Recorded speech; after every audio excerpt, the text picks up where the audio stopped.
Dan saya tidak mau terlalu dipojokkan terus dengan suami. Takdir gimana, Ma? Takdir seperti apa? Itu semua salah Mama. Saya kan sudah katakan, Ma. Rian itu jangan terlalu dimanja. Siapa yang memanjakan? Saya tidak memanjakan Rian. Papa yang terlalu sibuk di kantor. Pulang malam main golf. Coba. Papa sibuk di luar karena apa, Ma? Karena pekerjaan. Itu juga untuk Mama, untuk anak-anak.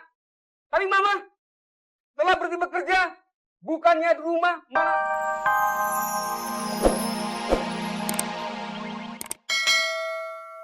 Oh, penonton video makin banyak lihatnya. Iya nih, senang sekali. Ya. Dan pemirsa, malam ini kita akan mengangkat satu topik yang juga sangat sangat mungkin juga sehari-hari biasa.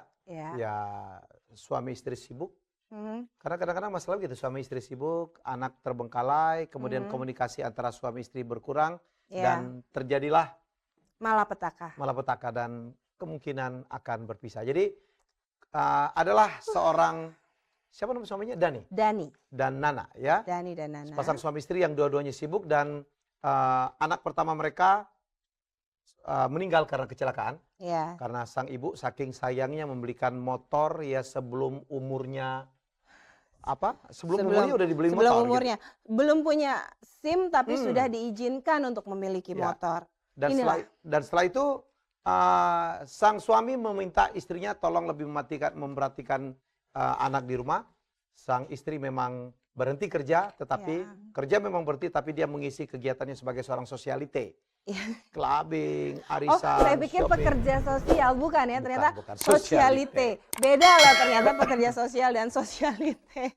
Anak kedua mereka seorang putri terbengkalai. Ya? Mau tahu persis, inilah kisah mereka. Gimana saya nggak kesal? Istri saya itu sangat susah diatur.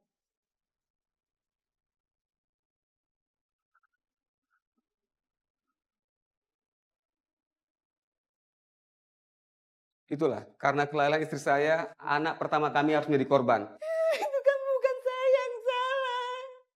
Itu kan musibah, semuanya anak saya meninggal, itu kan musibah. Saya marah, dan saya nggak mau hal ini terulang kembali pada anak saya nomor 2.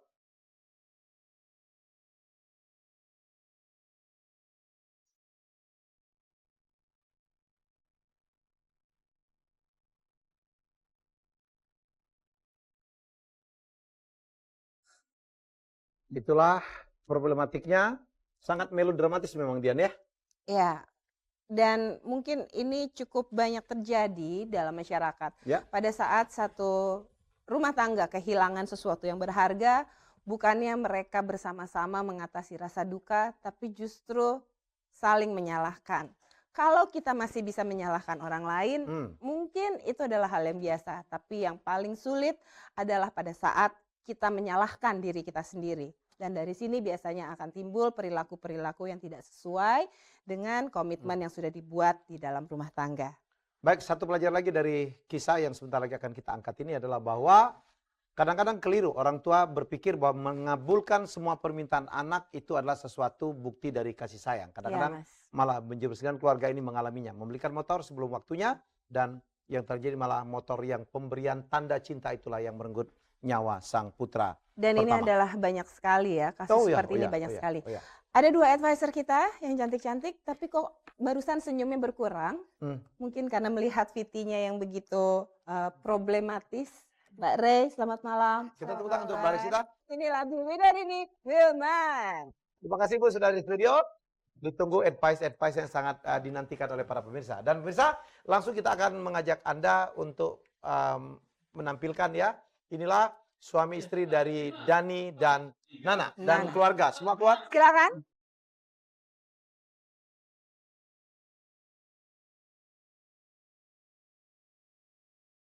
Ini Mas Dani. Mau mengajak siapa aja ini? Kakaknya. Oke. Nana. Kakak, ini Hai, Tante. Malam. Ini dengan siapa? Tante apa? Kakaknya Nana. Oke, silakan Tante. Oh, suaminya? Iya. Oke, ini ibunya. Selamat malam. Silakan. Ini Mbak Nana. Mbak Nana silakan saya sini kenalan dulu. Mbak Nana ya. Terima kasih dari studio ini. Selamat malam. Oke, ini ibunya ini Kakak Ipan. Oke, silakan. Silakan. Terima kasih sudah di studio. Baik, kehadiran kedua keluarga besar ini menunjukkan bahwa bagaimanapun mereka punya niat untuk tidak terjadi perpisahan, betul ya? Betul, betul sekali.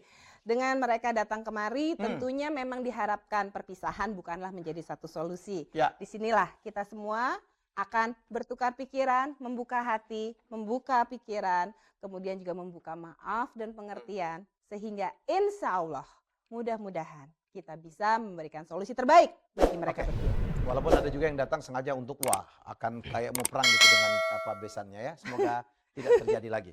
Baik, Mas Dani. Iya. Apa sih yang Anda komplainkan dari Nana? Sekarang gini Mas Helmi, Ya, sebagai ya. suami Nana yang ini, bekerja, Oke. sebagai suami yang bekerja, Hmm. punya kesibukan yang sangat padat di luar, saya mau istri saya itu berhenti bekerja. Udah kan? Sudah dilakukan kan? Ya, sebelumnya belum. Hmm. Dan lebih konsentrasi mengurus anak-anak. Hmm. Tapi keinginan saya itu tidak pernah direspon istri saya. Hmm.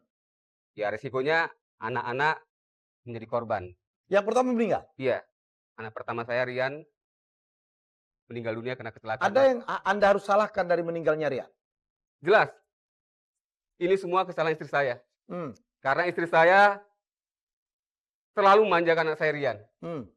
Saya sudah katakan ke istri saya, Rian jangan dibelikan sepeda motor. Hmm.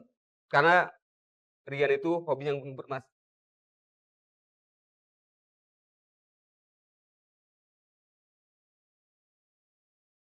Sudah dibelikan motor sebelum 17 saya dengar ya?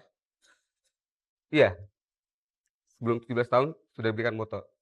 Tapi kejadiannya itu pada saat dia usia 19 tahun. Oke, kemudian?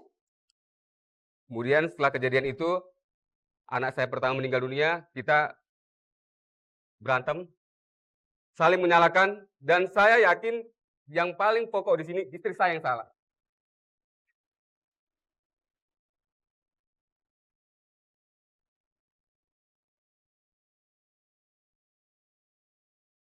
Bu Nani, Anda mau bela diri? Saya dengar Anda lihat tadi diam aja. Anda menerima apa yang dikatakan oleh suami Anda? Oh tidak.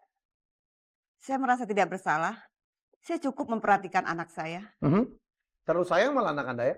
Ya, saya Sampai merasa, dia minta beli saya motor pun merasa- Anda belikan tanpa pikir panjang. ya, saya merasa bertanggung jawab dan cukup perhatian dengan anak saya. Anak saya meninggal itu semua karena takdir. Dan saya tidak mau terlalu dipojokkan terus dengan suami. Takdir gimana, Ma? Takdir seperti apa? Itu semua salah Mama. Saya kan sudah katakan, Ma. Rian itu jangan terlalu dimanja. Siapa yang memanjakan? Saya tidak memanjakan Rian. Papa yang terlalu sibuk di kantor. Pulang malam main golf. Coba. Papa sibuk di luar karena apa, Ma? Karena pekerjaan.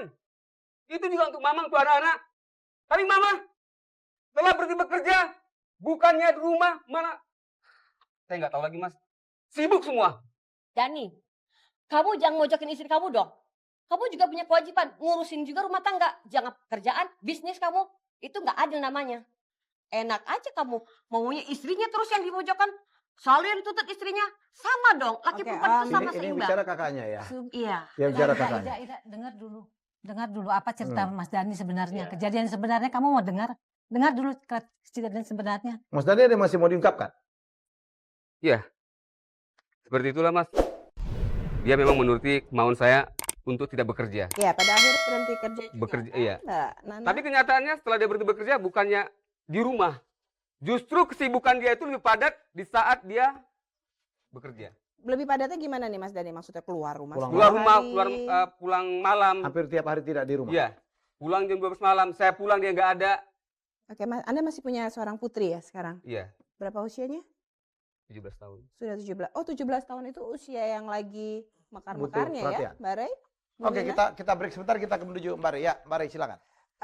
Kepada Dani dan juga kepada Nana. Nana. Satu hal yang harus dimulai dari sekarang ini. Anda datang ke sini, tolong. Yang kemarin sudah pahitnya luar biasa. Anak sampai dengan umur 19 tahun itu luar biasa juga. Kematangannya, keceriaannya dan sebagainya. Mohon izin, katakan kepada diri sendiri. Stop menyalahkan siapapun. Stop mengatakan takdir. Stop mengatakan dia yang salah, dia yang salah. introspeksi berdua, duduk berdua, sembayang. Itu dulu deh. Ini akan meruncing, meledak. Apa itu yang diinginkan? Terus putri yang kedua yang 17 tahun, hasilnya melihat orang tua yang seperti itu, saya juga mendingan mati aja deh.